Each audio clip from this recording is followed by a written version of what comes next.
সুখপুর একটি ছোট গ্রাম, শহর থেকে অনেকটা দূরে। গ্রামটি ঘিরে আছে সবুজ ধানক্ষেত, নারকেল গাছ আর মাটির আঁকাবাঁকা পথ। এখানকার মানুষজন সহজ সরল, একে অপরের সুখ দুঃখে পাশে দাঁড়ায়। গ্রামের মাঝ দিয়ে বয়ে গেছে একটি ছোট খাল, যার পানিতে প্রতিদিন গরু ছাগল গোসল করে আর বাচ্চারা জলকেলি করে। এই গ্রামে বাস করত একজন নামী কৃষক, হারুন মিয়া। তার দুইটি ছেলে, একটি মেয়ে এবং স্ত্রী ছিল। হারুন মিয়া খুব পরিশ্রমী মানুষ। প্রতিদিন ভোরে উঠে নিজের ক্ষেতে কাজ করতে যেতেন। তিনি বিশ্বাস করতেন, মাটিকে ভালোবাসলে মাটি কখনো কাউকে প্রতারণা করে না।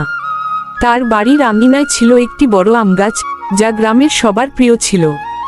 গরমের দিনে এই গাছের নিচে বসে অনেকেই গল্প করত, খাওয়া দাওয়া করত। গ্রামে একদিন নতুন স্কুল খোলা হলো। গ্রামের মানুষ খুব খুশি হলো। হারুন মিয়া সিদ্ধান্ত নিলেন, তার ছোট ছেলে মেহেদীকে সেখানে ভর্তি করবেন। মেহেদী খুব মেধাবী ছিল, কিন্তু স্কুল দূরে ছিল বলে আগে যাওয়া সম্ভব হয়নি। এখন গ্রামে স্কুল হওয়ায় মেহেদীর জীবনে নতুন সম্ভাবনা জেগে উঠল। এদিকে সুখপুর গ্রামের পাশ দিয়ে একটি পাকা রাস্তা তৈরি হচ্ছিল। এর ফলে শহরের সঙ্গে যোগাযোগ সহজ হবে, গ্রামের শাকসবজি সহজে শহরে পাঠানো যাবে। গ্রামের সবাই মিলেমিশে কাজ করছিল। হারুন মিয়াও নিজের জমির এক কোণা রাস্তার জন্য ছেড়ে দিলেন। অনেকে বলল, আপনার জমি কমে যাবে, কিন্তু তিনি হাসলেন, গ্রামের উন্নতির জন্য কিছু ছাড় দিতেই হয়। একদিন হঠাৎ করেই খালের পানি শুকিয়ে গেল।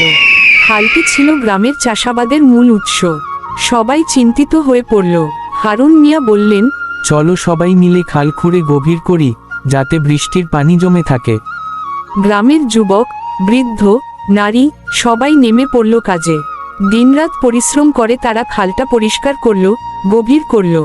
বর্ষায় আবার খাল ভরে উঠল পানিতে, মানুষ আবার হাসতে শুরু করল। সময় গড়াতে লাগল। মেহেদী স্কুলে ভালো ফল করল। সে একদিন শহরের বড় স্কুলে ভর্তি হওয়ার সুযোগ পেল। হারুন মিয়ার চোখে জল। তিনি বললেন, আমার ছেলে বড় মানুষ হলে এই গ্রামের মুখ উজ্জ্বল করবে। একদিন মেহেদী ছুটিতে বাড়ি এলো। সে গ্রামে একটি ছোট পাঠাগার খুলল, যাতে গ্রামের ছেলেমেয়েরা পড়াশোনার সুযোগ পায়। গ্রামের মানুষ গর্বে বুক ফুলিয়ে বলল, আমাদের সুখপুর এখন সত্যি সুখের গ্রাম।